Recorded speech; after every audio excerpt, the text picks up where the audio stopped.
A school administrator claims that the mean time students spend on homework each night is 2.5 hours. A random sample of 40 students shows a mean of 2.2 hours and a sample standard deviation of 0.6 hours. Test the administrator's claim at the alpha equal 0.05 significance level. Assume homework completion times follow a normal distribution. Okay, so first thing we want to do is figure out what type of test this is, which would then help us figure out what kind of calculator function we'd need to use. And so, what type of test? They definitely mention mean in here, and they're only mentioning one mean and one sample standard deviation. So this is going to be a one sample t-test, and this one is independent because we're not comparing anything to like a matched pair sample. So we're going to say that this is a one sample t-test.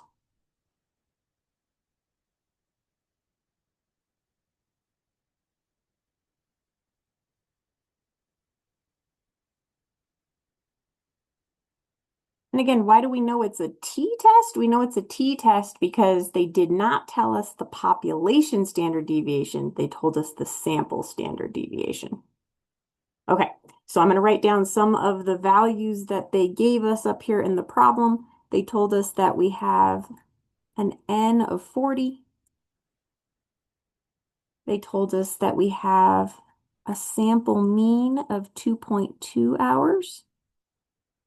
They told us that we have a sample standard deviation, which is an S value of 0.6 hours. And they also gave us that we have an alpha of 0.05 for this problem. Okay.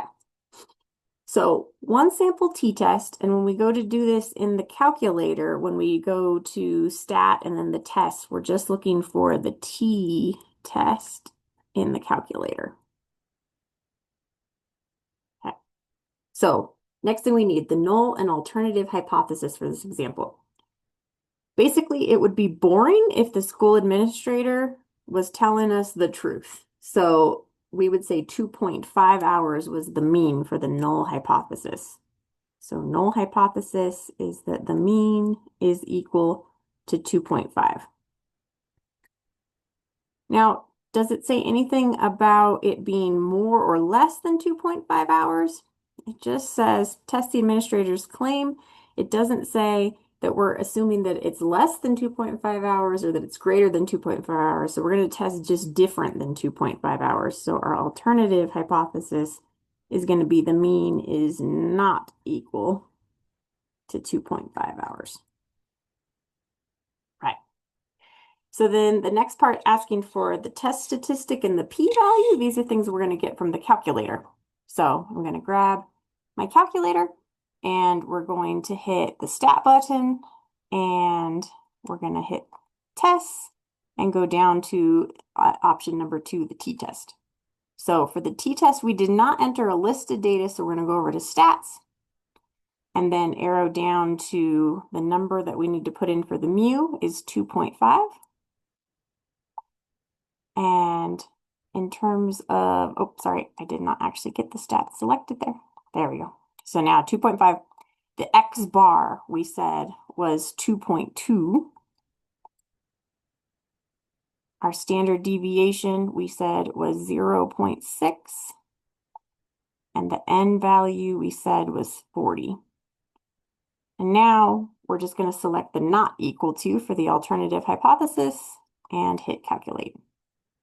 Okay, so our test statistic is a t, and we have negative 3.16. Remember, t's are a lot like z values, so this is saying that we are about 3 standard errors away in the negative direction from the mean, so this is pretty big, so we should get a pretty small p-value. And our calculator says our p-value is 0.0030.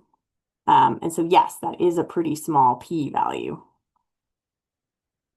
All right, so our next step is always what decision should you make? And that's when we compare the p-value to the alpha.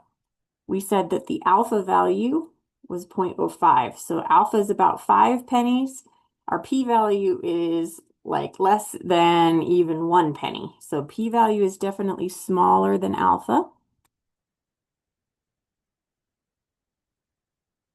And so if the p-value is low, the null must go. We're going to reject the null hypothesis.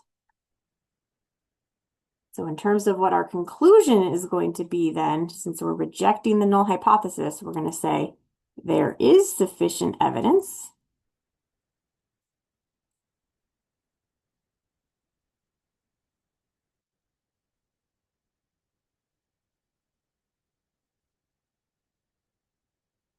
and we can put in the 5% alpha for this one, just like we've been doing for the 2-sample one. There is sufficient evidence at the 5% level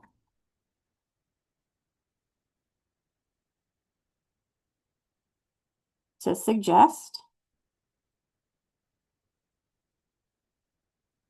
And then we always go back up to what we said for the alternative hypothesis, that the mean is not equal to 2.5 hours, or the mean is different than 2.5 hours.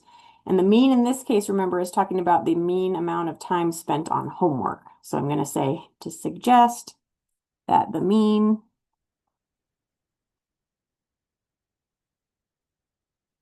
homework time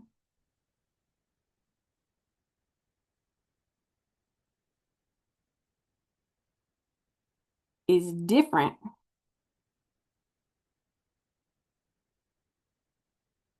from 2.5 hours.